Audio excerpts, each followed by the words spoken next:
નમસ્કાર ખેડૂત મિત્રો, આજે આપણે વલસાડ જિલ્લાના ધરમપુર તાલુકાનું જે ખામદાળ ગામ છે ત્યાં આપણે આવ્યા છે અને ખામદાળ ગામના જે ખેડૂત છે એમણે મહિકો કંપનીનું નવતેજ ડાંગરનું વાવેતર કરેલું છે.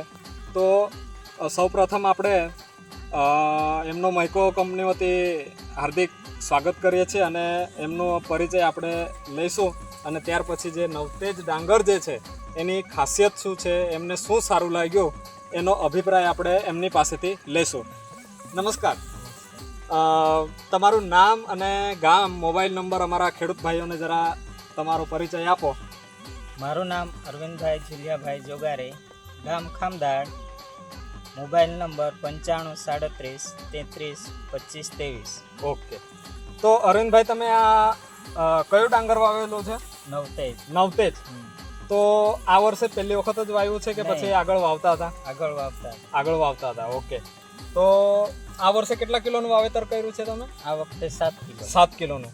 તો નવતેજ જે ડાંગર છે એમાં તમને શું સારું લાગ્યું? આમાં છે ને કંઠી સારી આવે, લાંબી આવે. બરાબર. લાંબા ને પતલા દાણા. લાંબા પતલા. હા.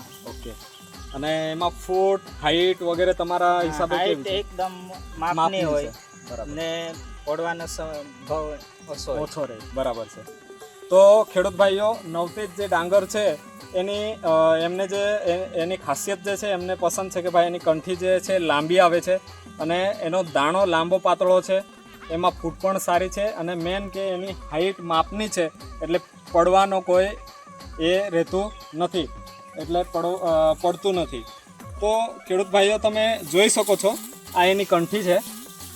આ જુઓ તમે, આ એની કંઠી અને દાણા પણ એના લાંબા પાતળા છે. આ જુઓ તમે, આ કંઠી બધી એક સરખી દેખાય છે અને એમાં ફૂટ પણ સારી દેખાઈ રહી છે. તો અરવિંદભાઈ, તમે આવતા વર્ષે પાછો નવતેજ વાવવાનો ઈરાદો ખરો તમારો? હા. ઓકે, તો ખેડૂત ભાઈઓ, આપણી જોડે અરવિંદભાઈ હતા ખામદાળ ગામના. એમનો અભિપ્રાય નવતેજ વિશેનો આપણે લીધો. તો અરવિંદભાઈ, તમે પણ ખેડૂતો માટે શું સંદેશો આપશો?